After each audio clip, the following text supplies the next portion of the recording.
Mga kadabs, buntag na po dahil sa atong tanan. Mauli ni Birada gahapon sa buntag mga kadabs. Tumba sila o magani dili gingon nga kadagkuan kayo regular ra nga mga punuan mga kadabs no. Og direng napita mga kadabs gi tibhangan ra na ni Bornoy kay gusto niya mga kadabs no idugan niya ag tumba ang kuan duha ka punuan. Dili na plastar nga area mga kadabs, patag ra na lang taon pero takilid na mga kadabs no. Ang area takilid kayo. Diha ra gid ka makabatong anang gi tinugan ni Bornoy kasi loyo ana takilid yun na iyang yuta. Bali na rin sa plano mga kadabs no nga tulo ka punuan ng iyang kuan patumbahan na kanang ikaduha mo ni birhan na rin karon mga kadabs no. Iyan na po ng tibangan diri sa kilid. Pero daw kay problema mga kadabs kay sobra kadako sa iyang laba-laba mga kadabs no.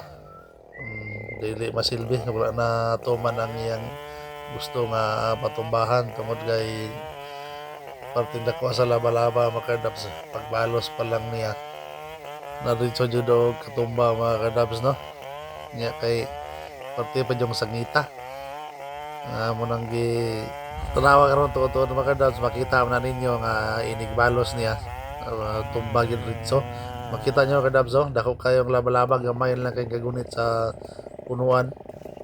Mao nang wala ka agwanta mga kadabs, pagsamad pa lang niya ritso jud og tumba.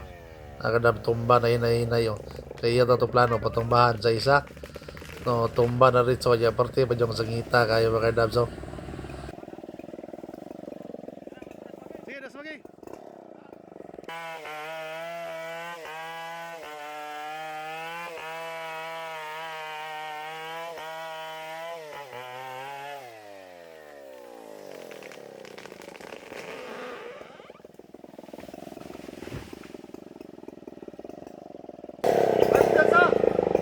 Tumba na oh.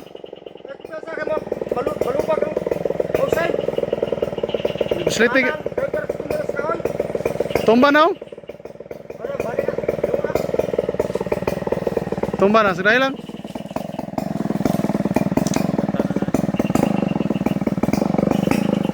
Taboto lang mo tumba. Tumba na oh. Humukay na, mubawag na yung dos poros. Reza na, bawag.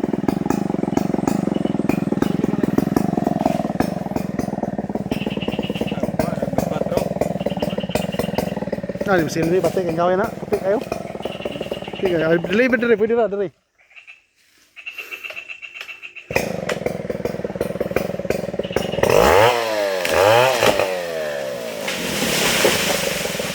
Matay ulahi man imong lukso.